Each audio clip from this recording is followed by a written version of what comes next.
আজকে আমরা ধোলাইখালে গণসংযোগে কর্মসূচিতে অংশগ্রহণ করেছি।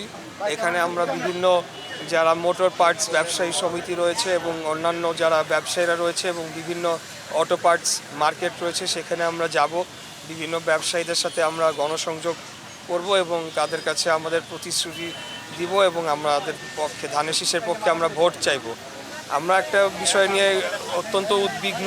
আমরা দেখেছি যে আমাদের প্রতিদ্বন্দ্বী একটি রাজনৈতিক দলের প্রধান নারী বিদ্বেষীমূলক সোশ্যাল মিডিয়াতে পোস্ট দেওয়ার পরে পরবর্তীতে একটা বানোয়াট একটা গল্প দাঁড়ানোর চেষ্টা করছে যে অ্যাকাউন্ট হ্যাক হয়ে গিয়েছিল।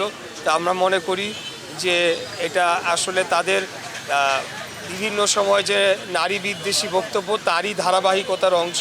তার কিছুদিন আগে আল জাজিরাতে একটা ইন্টারভিউতেও নারীদেরকে অনেকটা প্রাণীর সাথে তুলনা করা হয়েছে। তো একজন নারীকে মানুষ হিসাবে দেখতে হবে প্রথম পরিচয়, আর তারপরে তাদেরকে অন্যভাবে ট্রিট করার বিষয়টি এটি নিয়ে আমরা অত্যন্ত উদ্বিগ্ন রয়েছি। আর আরেকটি বিষয় হচ্ছে, আজকে আমরা দেখেছি ঢাকা 17 আসনের যে আমাদের প্রতিদ্বন্দ্বী দলের প্রার্থী, সে ক্যান্টনমেন্টে প্রবেশ করার সময় ওখানকার যে দায়িত্বরত সেনা কর্মকর্তাদের সাথে বাকবিতণ্ডে জড়ায় এবং অত্যন্ত বিশ্রী ভাষায় তাদেরকে অপমান করে এবং পুরা সেনাবাহিনীকে অপমান করেছে এবং তাদেরকে এমনও কথা বলেছে যে জিহ্বা দিয়ে রাস্তা পরিষ্কার করে দেওয়া হচ্ছে। এই ধরনের অবমাননাকর বক্তব্য সেনাবাহিনীর পক্ষে দিয়েছে। তো আমরা এটা কোনোভাবেই মেনে নিতে পারি না। আমরা এটা তীব্র নিন্দা ও প্রতিবাদ জানাচ্ছি এবং আমরা জনগণকে খালি বলতে চাই যে তাদের আসল চেহারাটা দিন দিন উন্মোচন হয়ে যাচ্ছে। তাদেরকে আগামী 12ই ফেব্রুয়ারি সর্বসাধারণ যাতে ব্যালটের মাধ্যমে জবাব দেয়, সেই আহ্বান আমরা জানাচ্ছি। গতকালকে একটা দলের পক্ষ থেকে একটা মন্তব্য করা হয়েছে যে স্বাধীনতার ঘোষক জিয়াউর রহমান না, এই বিষয়টি কি মন্তব্য করেন? হ্যাঁ, আমি এটা ভুলে গিয়েছিলাম। এটা আমি দেখেছি, দেখার পরে আমি প্রথমে এটা বিশ্বাস করতে পারি নাই। আমি ভেবেছি এটা কি কোনো এআই জেনারেটেড ভিডিও কিনা, যে এরকম একটা মন্তব্য কিভাবে করতে পারে।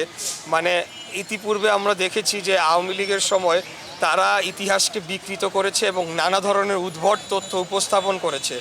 এখন আমরা একই জিনিসের পুনরাবৃত্তি দেখতে পাচ্ছি এবং এটা এখন জাতির সামনে স্পষ্ট যে এই দুইটা দল, এটা হলো মুদ্রার এই পিঠ আর ওই পিঠ, একটা পাকিস্তানমুখী আর একটা ভারতমুখী।